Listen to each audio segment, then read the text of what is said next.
Let's see Gospel Family Presents Krupasri academy కృపవార్త. ఇదైన ధ్యాన వాక్యమునకు లూకాసు వార్త 5వ అధ్యాయము 5వ వచనము. రాత్రి అంతయు మేము ప్రయాసపడితిమి గాని మాకేమీ దొరకలేదు, అయినను నీ మాట చొప్పున వలలు వేతునని ఆయనతో చెప్పాను.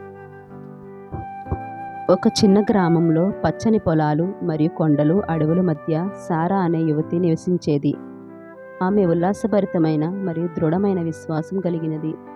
సారా సమాజంలో ప్రియమైన సభ్యురాలు మరియు పాఠశాలలో ఉపాధ్యాయురాలిగా ఉంటూ విద్యార్థులకు ఆశ, పట్టుదల యొక్క వదలతో ప్రేరణ ఇచ్చేది.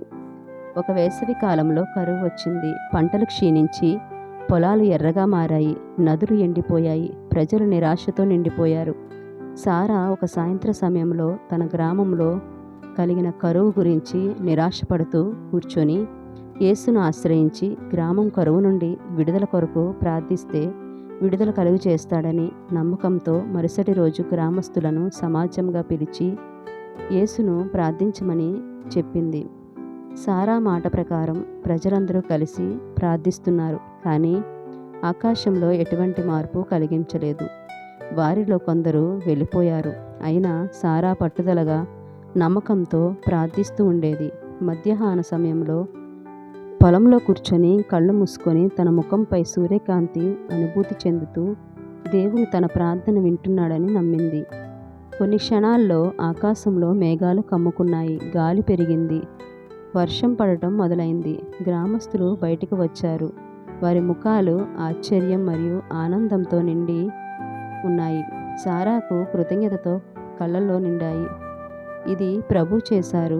ఆ రోజు నుండి గ్రామం మళ్ళీ అభివృద్ధి పొందింది. గ్రామస్తులు విశ్వాసం మరియు నమ్మకం గురించి ఒక విలువైన పాఠం నేర్చుకున్నారు. కరువు వారి విశ్వాసాన్ని పరీక్షించింది. వారు యేసుపై నమ్మకంతో ఏదైనా ఎదుర్కొనేందుకు సిద్ధంగా ఉన్నారు.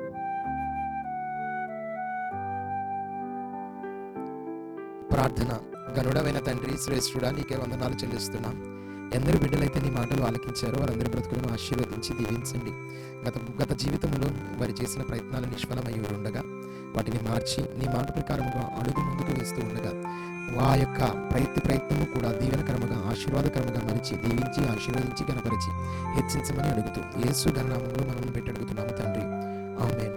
దేవుడు మీ అందరినీ దీవించు. Thank you everyone.